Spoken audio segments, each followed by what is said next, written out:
Gagawa tayo ng Avocado Mousse Dream Cake! Para sa written ingredients, please check description box. So, ang unang gagawin natin ang crust. I-combine natin ang crushed graham crackers and melted butter or margarine. Haluin natin ito ng mabuti. Tapos, i-press natin ang graham mixture sa ating container and pack it tightly. And then, i-chill na muna natin for 30 minutes or until ready to use. And yes, pwedeng gumamit ng clear packs or kahit anong container. Para naman sa mousse, i-combine natin ang avocado, condensed milk, and powdered milk. Ang avocado natin ay pureed. Ang condensed milk naman ay dapat chilled overnight. Sa powdered milk, kahit anong brand pwede, pero ang gamit ko ay Bear brand. Ngayon naman, tunawin natin ang gelatin sa very hot water. Haluin na mabuti until ma-dissolve ang ating gelatin. In a separate bowl naman, i-whip natin ang all-purpose cream on high speed until mag-double ang size nito. At tandaan, ang all-purpose cream ay dapat chilled overnight. Kapag nag-double na ang ating cream, gradually add avocado mixture into the cream and mix well.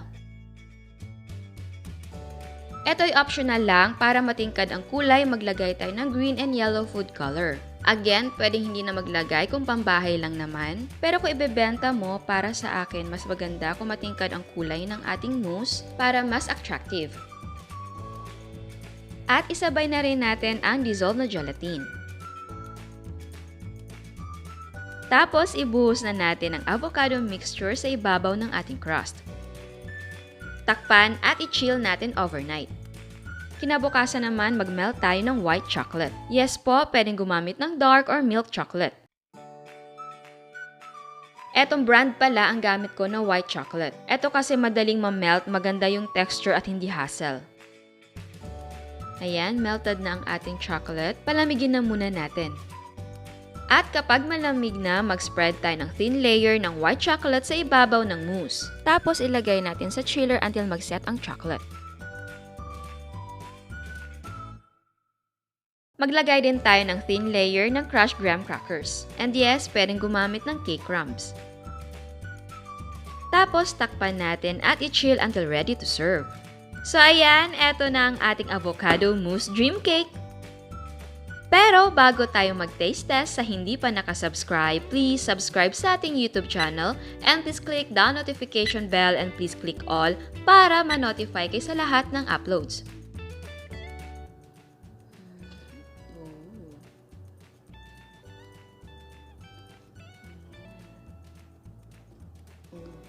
Laki.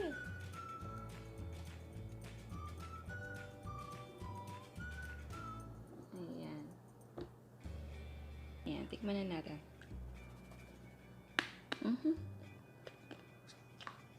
Yum. Malinamnam siya.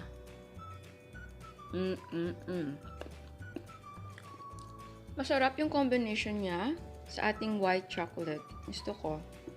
I like it. Nahirapan ako kumuha. Ayan.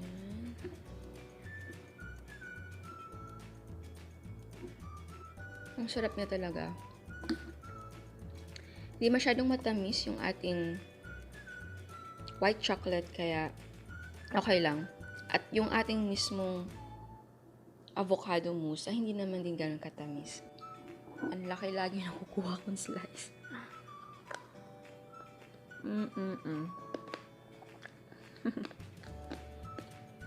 Sorry, pinutol ko sandali kasi nagpicture ako. Ayan.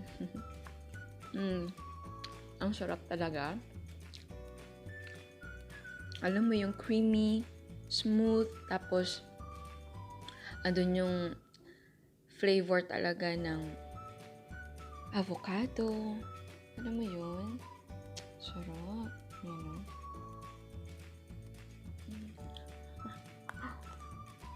Oh my God.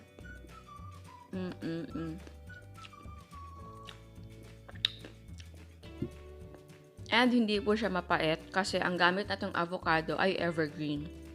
Kaya humanap kayo ng avocado na evergreen kung ayaw nyo ng mapait.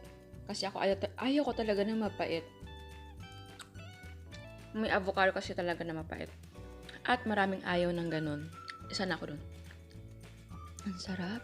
Bagay na bagay siya sa white chocolate.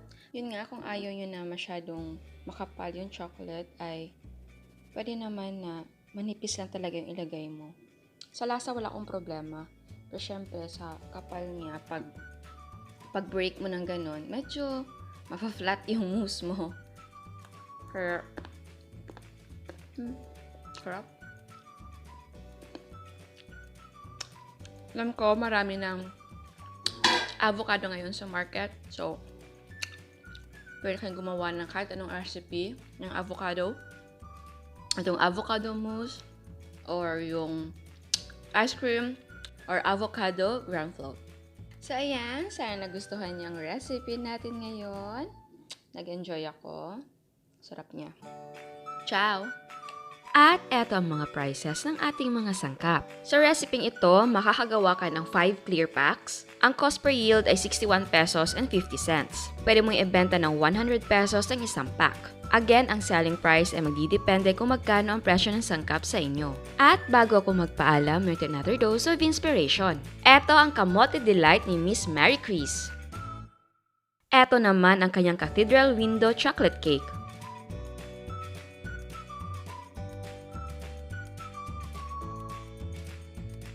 At meron siyang moist chocolate cake.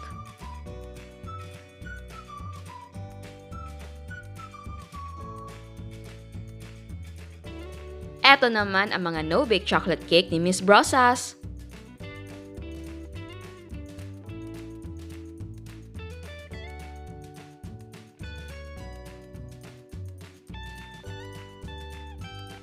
Cakes and Cupcakes by Miss Lizelle.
Again, I want to say thank you sa lahat na nagpapadala ng mga photos nila. Kamusta kayo? Kamusta ang negosyo ngayong panahon? I know yung iba buhay pa rin ang negosyo and baka yung iba naman ay nagpahinga na muna. I know makakasurvive tayo sa panahon na ito. Lahat naman tayo madiskarte sa iba't ibang paraan na alam natin. Basta wag kayo ma-discourage. Kasi kapag na-discourage kayo, mawalan kayo ng hope, hindi kayo makakaisip ng tama. Kaya be strong for your family, mag-ingat lagi, and don't forget to pray. Kaya natin to.